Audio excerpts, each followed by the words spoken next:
Yeah, I think the next dream is winning in yellow. Yeah, I think it will be really, really special. Yeah. A bit of deception yesterday for the Rock Sport Time with Lorena. I guess today the goal is to take the revenge. Yeah, we try it again, and I mean, bad luck is part of cycling, but it's really shit if it happens on such a big day, and it was for her a really big goal. So we try it again. I think we get a lot of confidence from how we rode yesterday as a team, so we go for it. Are you happy with this fifth place? Fifth is not really satisfying, but yeah, you know, it's a bench sprint, so everything can happen. How strange or how special is it to ride 2 stages in the same day? It's special and it's hard, but yeah, I mean it's gonna be nice in the afternoon with the TT, and we are looking forward. Donc c'est quand même une journée qui va utiliser pas mal de jus, comme on dit. À voir ce soir la récupération après tout ça. Après, c'est pas non plus des étapes longues. Le chrono, pareil, c'est presque limite un prologue. Donc, mais oui, c'est une organisation différente et on n'a vraiment pas l'habitude. Mais voilà, après, faut essayer de pouvoir gérer une petite sieste, bien manger, etc. quoi. Whatever happened now, your Tour de France is still a success? Yeah, that's what we said. Like we got what we wanted, and now we can just enjoy.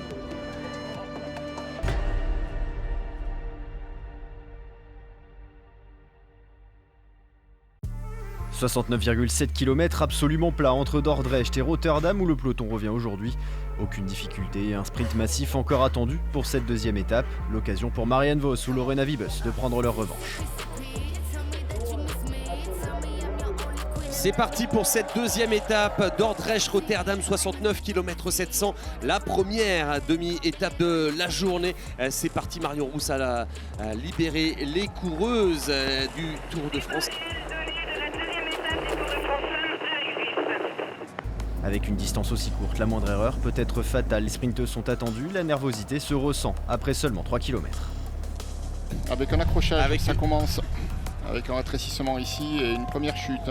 Et là, le peloton va beaucoup s'étirer, 70 km. Il ne faut pas traîner derrière, on voit beaucoup d'affolement ici de la part des concurrentes. Le peloton est scindé en plusieurs groupes. Les retardés doivent faire l'effort pour recoller à la tête. Parmi elles, aucune véritable tête d'affiche pour le général, mais quelques noms connus, à l'image de Kristen Faulkner, championne olympique déjà en difficulté la veille. L'américaine, venue malgré tout sans véritables ambitions au général. GC, can it be an objective for you? I think right now I'm quite tired, and if the climbing legs are good, that's great, we'll use them, but I'm not coming in with a specific training for that, so I think, you know, it's not number one priority, and I think that we'll kind of, there's not as much pressure and expectations around my climbing right now. À l'avant, le premier peloton ne pousse pas et les lâchés peuvent rentrer au fur et à mesure. À 55 km de l'arrivée, le peloton est de nouveau groupé. Les coureuses font face au vent, personne n'a la possibilité de sortir. Laura Tomasi, coéquipière de Cristina Tonetti maillot à pois, tente bien sa chance mais sans grand succès. En revanche, l'accélération d'Audrey de Kersmacher, quelques kilomètres plus loin, est beaucoup plus franche. Une autre attaque désormais là pour l'équipe Lotto. La Belge prend une vingtaine de secondes d'avance, mais les formations de sprinteuses mettent déjà leur train en place pour la maintenir à distance respectable. Il y a une chute derrière, une chute pour une coureuse de la FDJ Suez, c'est Grace Brown et Delixine Mirmont. La Française emporte Grace Brown avec elle. L'Australienne se relève rapidement mais doit changer de vélo, l'obligeant à réaliser un effort pour rentrer. Pas de quoi inquiéter la récente championne olympique du chrono, mais peut-être quelques forces en moins pour le contre-la-montre de l'après-midi. À l'avant, l'écart entre de Kersmacher et le peloton aussi entre 10 et 30 secondes. La Belge roule à bloc et profite de certaines portions sinueuses pour tenir le plus longtemps possible. C'est finalement à 10 km de la ligne que la coureuse Lotto Destiny doit rendre les armes, avalée par le peloton des sprinteuses. Une sortie qui lui vaudra malgré tout le prix de la combativité de cette deuxième étape. Le peloton fait alors son entrée dans les rues de Rotterdam pour se disputer la victoire, une nouvelle fois au terme d'un sprint massif. Si les rues étroites de la cité portuaire semblent propices à des écarts, voire à des chutes, c'est sur le pont Guillaume qu'Amber Pate ou Ruby Roseman Gannon vont au sol.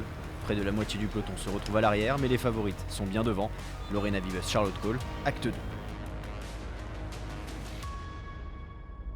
I think the next dream is winning in yellow.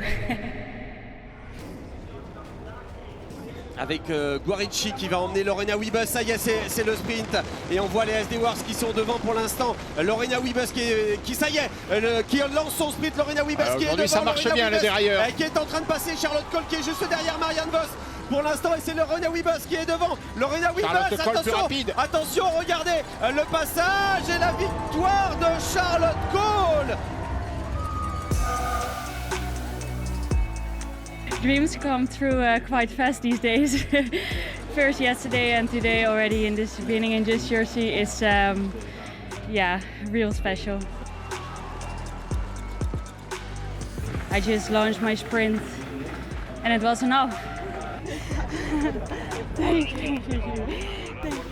Galvanisée par la tunique jaune, Charlotte Cole vient sauter Lorena Wiebes sur la ligne pour signer un formidable doublé. Après Marianne Vos et Annemiek van Vleuten en 2022, elle est la 3e femme à remporter une étape avec le maillot jaune sur l'épreuve. Comme toujours, les Néerlandaises trustent le haut du classement puisque Marianne Vos est 3e, elles sont même 5 dans le top 10. Avec ses 10 secondes de bonification, Charlotte Cole consolide évidemment sa tunique de leader. Elle compte désormais 14 secondes d'avance sur le duo Atosalo-Wiebes, alors que Marianne Vos remonte à la 4e place. Le maillot vert est encore plus solidement attaché aux épaules de Cole, 100 points tout rond pour la néerlandaise qui en compte 39 de plus que Marianne Vos. Avec un reste de semaine plutôt accidenté, la sprinteuse DSM a créé un écart conséquent en vue du maillot de meilleure sprinteuse. Le classement de la montagne ne change pas puisqu'aucun point n'était au programme de l'étape. Cristina Tonetti conserve donc le maillot à poids avec ses 2 points de la veille. Et aucun maillot n'aura changé d'épaule sur cette 2e étape puisqu'Anina Atosalo conserve le maillot blanc et violet de meilleure jeune. La Finlandaise a toujours 6 secondes d'avance sur ses adversaires. Place désormais à la 2e étape de la journée pour les coureuses, le contre-la-montre de 6,3 km, seul effort solitaire de ce Tour de France Femmes avec Zwift 2024.